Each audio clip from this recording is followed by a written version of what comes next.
Oke, kembali lagi dengan gua. Kita sudah belajar tentang condition dan if statement. Kita melanjutkan tentang loops atau perulangan ya. Perlu diketahui loops perulangan juga cukup sering digunakan oleh programmer. Jadi teman-teman diharapkan memahami ini minimal ya kalau memang mau jadi seorang programmer tentunya. Langsung aja. Yang pertama, kalau teman-teman perlu ketahui kalau di loops perulangan itu kita bisa lakukan dengan dua cara. Yang pertama adalah while dan yang kedua adalah for conditionnya. Jadi kita pakai yang while dulu aja. Jadi teman-teman kalau membuat perulangan dengan while cara seperti ini. Saya kasih contoh dulu. Pertama kita buat variable dulu. Oke. Lalu kita gunakan while di sini.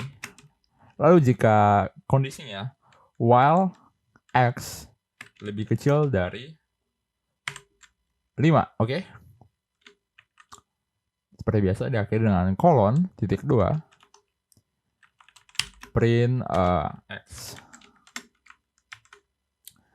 Nah, di sini teman-teman lihat bahwa dia mengecek jika kondisinya x, di mana x itu adalah 4 lebih kecil dari 5, kita print x itu. Dan di mana kita lihat bahwa x itu lebih kecil dari 5, dan dia tentunya akan berulang terus dan menerus ya. Kita lihat aja langsung. Lihat nih. Dia looping terus ya, dia ngeprint 4 terus ya.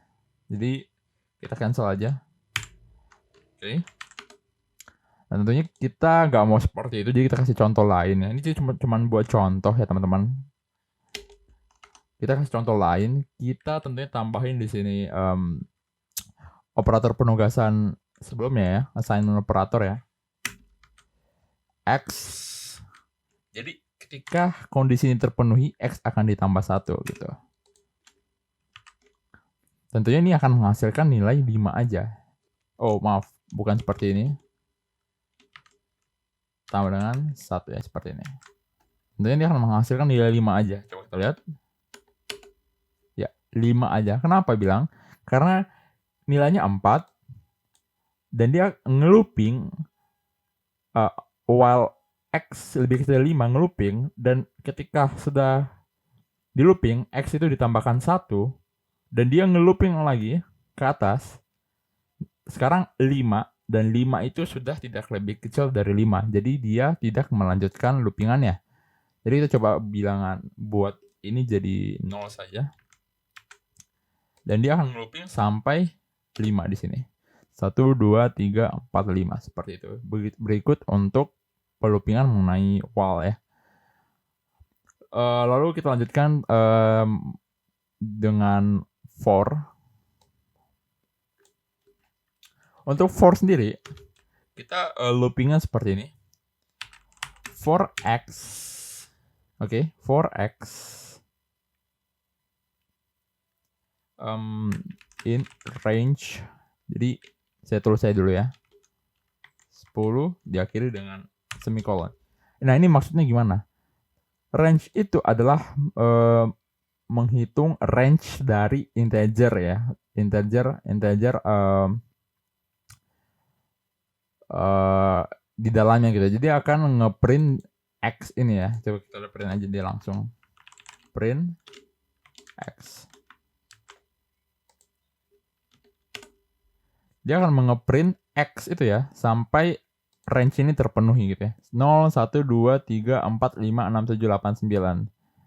Dan 10-nya nggak dicetak. Nah, karena kita mau dari 1 sampai 10, cara seperti ini. 1. Jadi startnya dari 1 dan diakhiri dengan 11 karena 11-nya nggak akan dicetak. 1, 2, 3, 4, 5, 6, 7, 8, 9, 10. Berikut untuk loopingan dari for ya. Kita juga bisa pasang kondisi di perulangan ya, di looping ya, mau di while ataupun di for. Kita kasih aja kasus ya. For x gitu ya. If x sama dengan 5, teman-teman bisa buat print good gitu ya.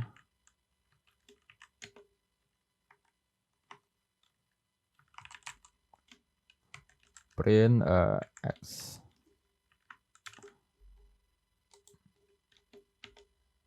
Nah, jadi dia akan melooping seperti biasa. Teman-teman lihat, ini nggak ada titik koma ya sebenarnya. Ini nggak ada titik koma. Kebiasaan ya. Oke, jadi kalau teman-teman nge-looping dan bisa membuat kondisi di dalam loopingan ya. Jadi kalau kondisi terpenuhi, memenuhi kondisi tersebut, tapi dia di sini dia masih tetap memprint X. Jadi teman-teman lihat di sini masih tetap ada angka 5, tapi sebelumnya ada good ya. Dan dia akan tetap melanjutkan loopingan sampai kondisi ini terpenuhi ya. Seperti itu. Selanjutnya teman-teman juga hanya ingin sampai angka 5 aja, teman-teman bisa pasang di sini break ya. Break seperti ini.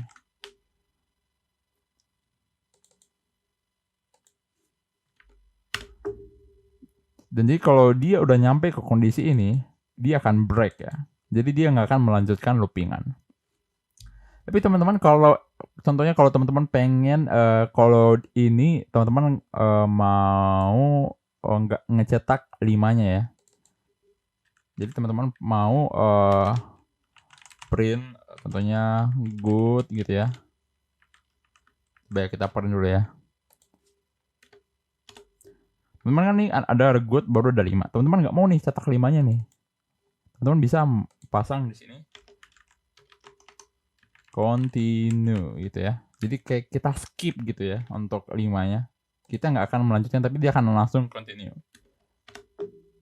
Teman-teman lihat 1, 2, 3, 4 good 5-nya tidak ada seperti sebelumnya. Tapi dia akan melanjutkan continue loopingan gitu. Jadi teman-teman bisa seperti ini juga tentunya.